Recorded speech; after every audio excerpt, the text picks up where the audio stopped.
Bom dia, gente querida de paz e bem. Um bom e abençoado domingo para todos e todas. Paz e bem, gente querida. Paz e bem. Desde já, deixo aqui a minha solidariedade, o meu abraço, o meu carinho. Contem com a minha empática solidariedade e minhas orações com todas as pessoas, famílias, pais, filhos e filhas, mães, todas as famílias atingidas pelo acidente aéreo que aconteceu na sexta-feira em Vinhedo. Deixo aqui o meu abraço, o meu carinho, as minhas orações. E estendo também a toda a equipe de Paz e Bem, particularmente Mauro Lopes. Que Deus, Pai de amor eterno, se faça presente nesse momento de tanta dor, diante da tragédia. Sim, contamos e esperamos pelos olhos da fé. Pai de amor materno, hoje, Dia dos Pais. Então, a gente tem um assunto muito delicado a tratar,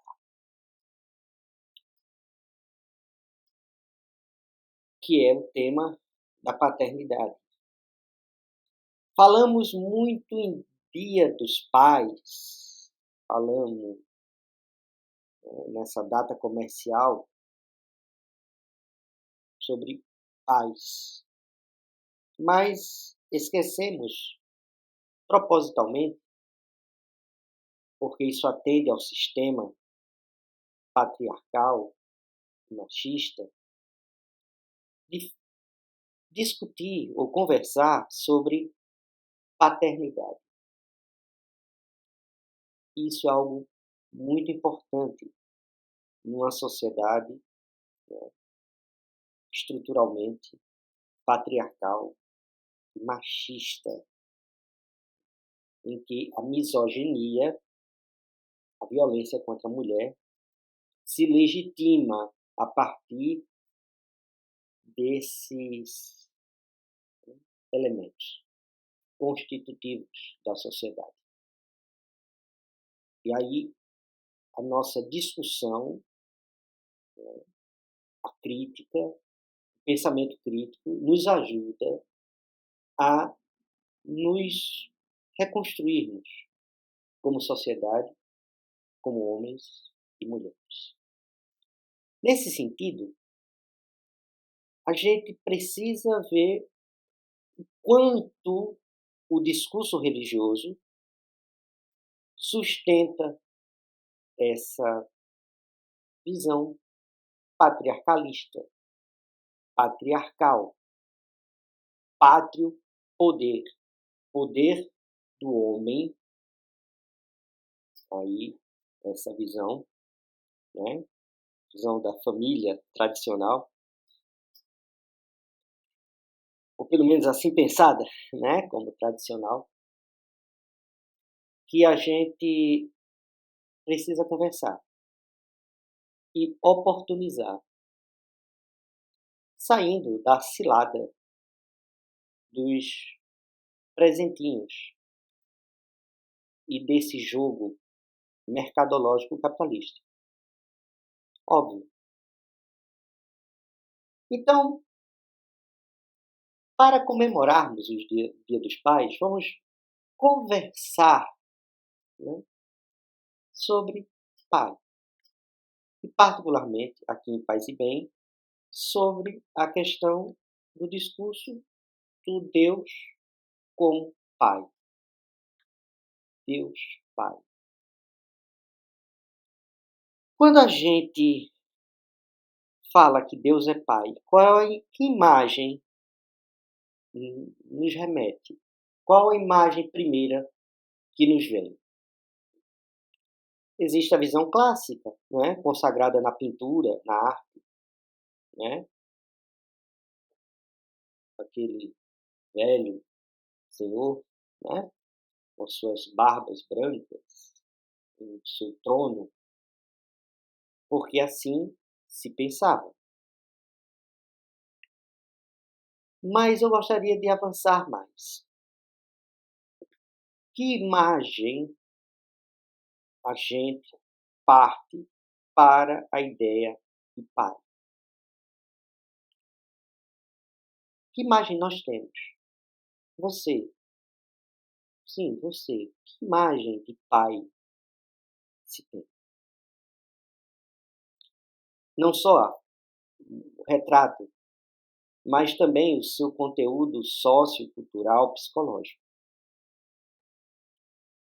É necessário e a gente precisa enfrentar, particularmente eu como pastor, em falar de Deus Pai, quando, para muitas pessoas, esse Pai, ou melhor, a ideia e a vivência que se teve na história desse pai é o do pai violento, abusador,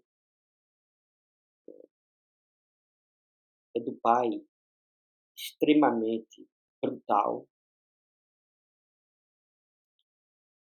é o pai que agredia e violentava sexualmente filhos e filhas, mas também, e isso é importante dizer, estuprava a esposa. Então, essa imagem, quando eu falo para uma plateia, quando eu falo para um grupo, Deus é pai, essa criança, essa adolescente, mesmo essa pessoa adulta, como ela vai entender ou ela vai perceber sentido nessa imagem? Pai? Quando, em vários momentos, inclusive no evangelho deste domingo, né, eu sou o pão vivo que desce do céu, o povo vivia no deserto, comia maná e morreu, mas eu sou o pão da vida. E aí Jesus diz, o meu Pai me enviou. Quando Jesus fala isso acontece dentro de um contexto de uma sociedade patriarcal, em que o critério de autoridade era muito tácito. Porque mesmo Jesus, e a gente precisa entender, Jesus era um ser humano dentro de um contexto sociocultural.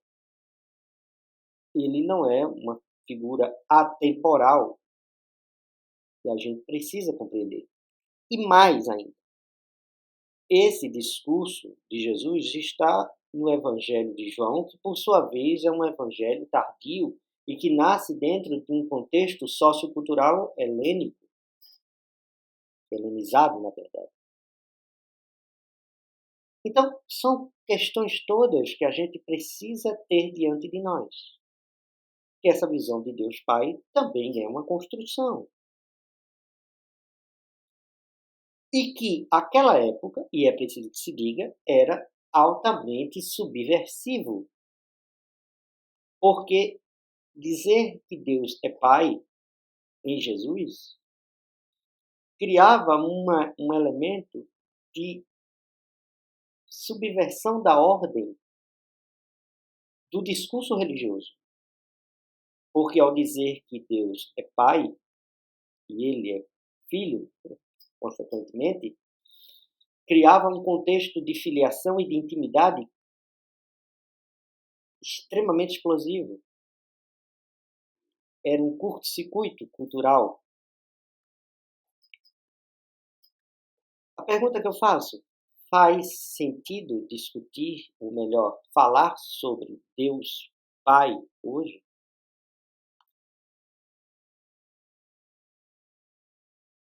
Então, vamos pensar um pouco. O que fundamenta essa ideia de Deus como Pai? Eu posso dizer que Deus não é Pai. Posso dizer que Deus é uma energia. Posso dizer que Deus é uma força. Posso dizer que Deus é uma potência. Posso, enfim, várias formas de se falar sobre Deus. Quando eu digo, e é especificamente a tradição cristã diz que Deus é Pai, faz sentido hoje dizer ou afirmar isso? Ou seria melhor dizer o seguinte: olha, Deus enviou Jesus e ele, né, teve uma experiência humana, mas ele não era o pai de Jesus. Bem, para a grande maioria das pessoas pode dizer que pouco ou nada faz, não tem nenhum sentido. Isso não implica em nenhuma crise de fé, né, mesmo de crença. Sim, fé e crença são questões distintas. E a gente precisa ver que muitas vezes a gente confunde a fé com a crença. Aí isso é papo para outra conversa. O que eu estou colocando aqui é que essa visão de Deus como Pai colabora ou não para a minha visão de Deus como amor, que é também bíblico. Primeiro, a gente precisa compreender que as representações de Deus não são Deus, são representações, imagens, metáforas, podemos dizer, e que nos aponta para.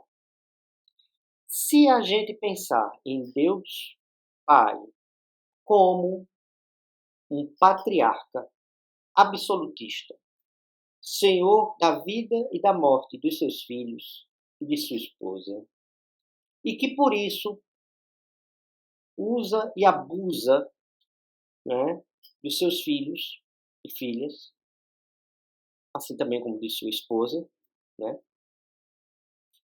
Se pensar esse como um velho, e aí não estou falando em etarismo, eu estou falando dessa ideia, né, que se construiu do discurso da autoridade, né, da pessoa divina em cima de um trono, entronizado, a bater, né, o usar da sua lança, da sua força, contra pessoas mais jovens, crianças. Se a gente pensar nessa representação como esse modelo, né, que é um paranoico que fica olhando para tudo e vendo tudo e perseguindo e cobrando e criando quase um Saturno a devorar seus filhos e filhas, porque tem medo de perder né, o seu lugar nesse mundo em que ele é o domínio. Não esqueça, não faz o mínimo sentido. Daí, por exemplo, a gente avançar como metáfora, como representação, no sentido de um Deus que é Pai, sim, e que essa paternidade, por conta disso, por conta de Deus, a paternidade humana deve ser questionada, deve ser repensada, deve ser reconstruída. E aí faz sentido. Se tomarmos esse Deus Pai como amor, a gente vai ver que esse Pai real que nós temos, tantas vezes brutal, ele precisa ser reconstruído. Precisamos ter um novo modo de ser e viver em nossa sociedade a paternidade. E aí, esse pai tem que ser responsável e corresponsável pelos seus filhos e filhas. E esse modelo é o modelo da parábola do pai amoroso, conhecido, comumente como o filho pródigo. Ali está o modelo de pai.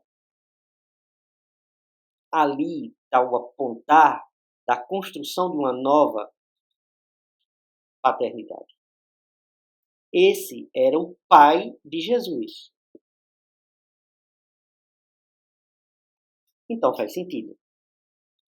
Mas para acentuar que esse Deus é pai, mas não esquece a sua dimensão feminina, porque veja, eu estou falando aqui como imagem. Às vezes as pessoas fundamentalistas têm um rigor, né? Dizer, não, Deus é pai como? Está na Bíblia, no texto lá. Eu digo, certo, então está no texto lá. E o texto lá foi escrito por seres humanos dentro do contexto sociopolítico, econômico, social, cultural, situado no tempo e no espaço. Não vamos eternizar aquilo que é construção humana? Vocês entendem o que eu estou dizendo? Esse é o principal risco, perigo e o problema do fundamentalismo. É tomar aquilo que foi construído em determinada época, em determinado momento, como algo eterno e perene, como se fosse algo limpo e transparente. Mas não é. As coisas, assim também, a imagem de Deus, que precisamos todos rejuvenescer essa ideia de Deus. Precisamos pensar, né, uma nova paternidade humana, para que possamos, assim, apontar para, nessa paternidade, o Deus Pai de Jesus. Precisamos viver essa paternidade como cuidado, como carinho, corresponsabilidade, presença, compaixão, misericórdia, humanidade. E assim faz sentido Deus Pai. E assim faz sentido. Só assim faz sentido. Porque não podemos falar a partir de uma vivência de um pai abusador, que esse é o Deus Pai. A imagem de Pai que Deus é. Não é.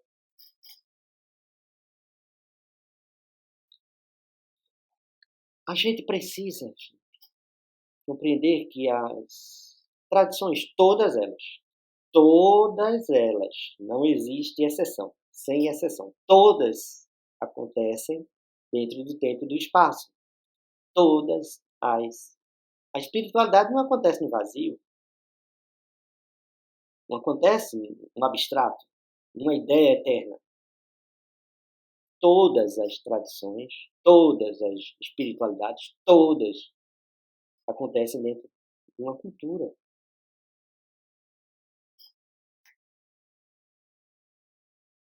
né? Elas podem aspirar ao universal. Elas podem desejar serem eternas e universais. Mas elas sempre são situadas. Porque elas são sempre criações humanas. Sempre. Assim também a visão de Deus como Pai. E um Pai que é também materno, porque assim como ele, né, carrega consigo esse elemento da paternidade, também necessariamente carrega consigo a maternidade, porque não exclui. Por isso é comum em celebrações da Igreja Episcopal Anglicana do Brasil, você escutar várias vezes, com muita tranquilidade, sem nenhum sinal, sem nenhum problema, sem nenhuma, né,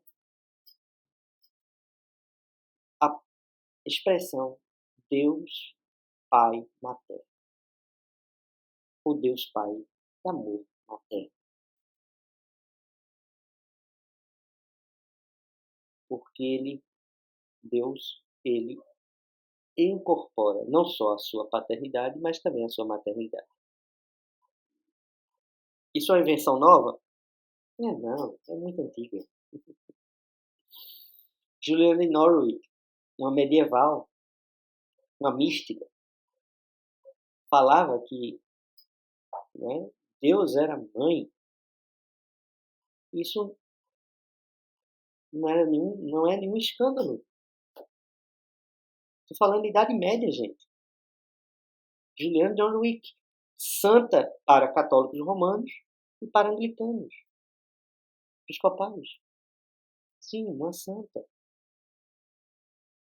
E assim tem toda uma tradição de místicos e teólogos que remonta a Isaías, que dizia que Deus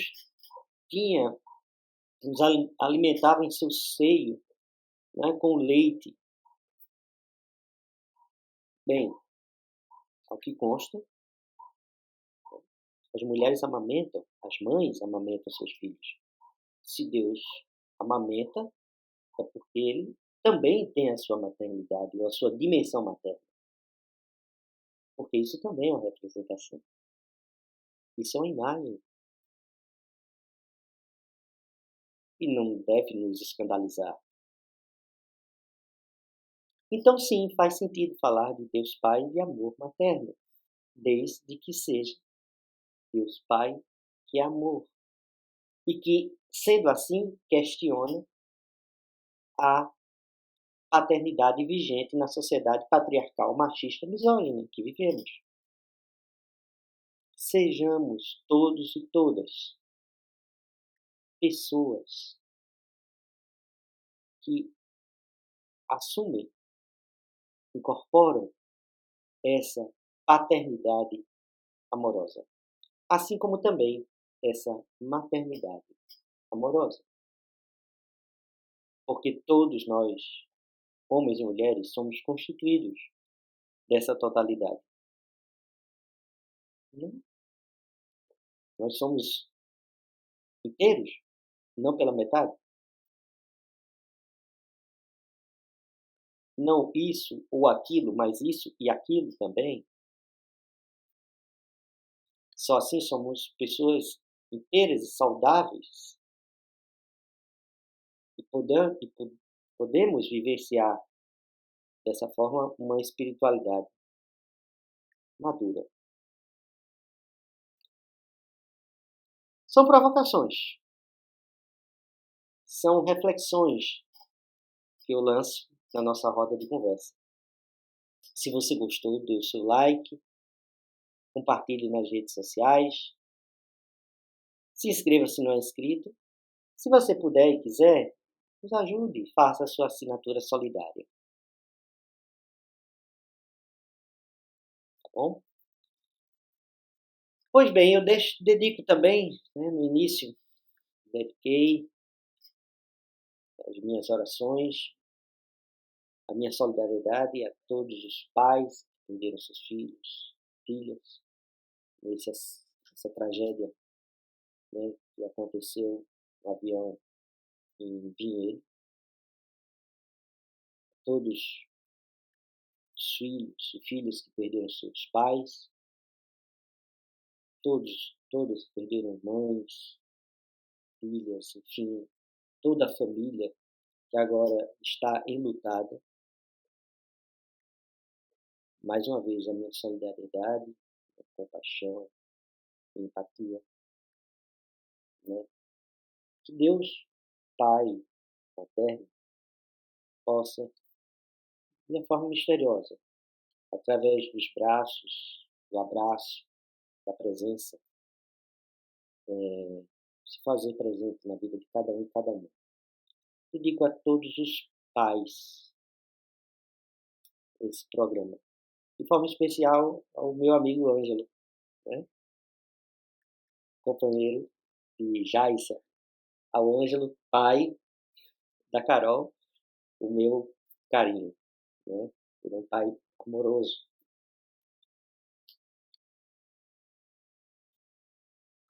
Foi ótimo, viu, gente?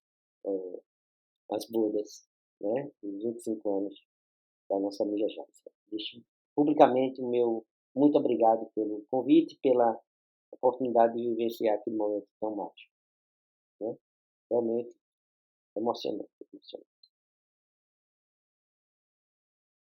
Deixo aqui o convite para as 21 horas, de domingo a domingo, a oração fim do dia, tá bom? E a bênção a todos, todos. Tenhamos uma abençoada semana. Que o caminho seja brando a nossos pés e o vento sopre leve em nossos ombros. Que o sol brilhe sobre o nosso rosto e as chuvas caiam serenas em nossos campos.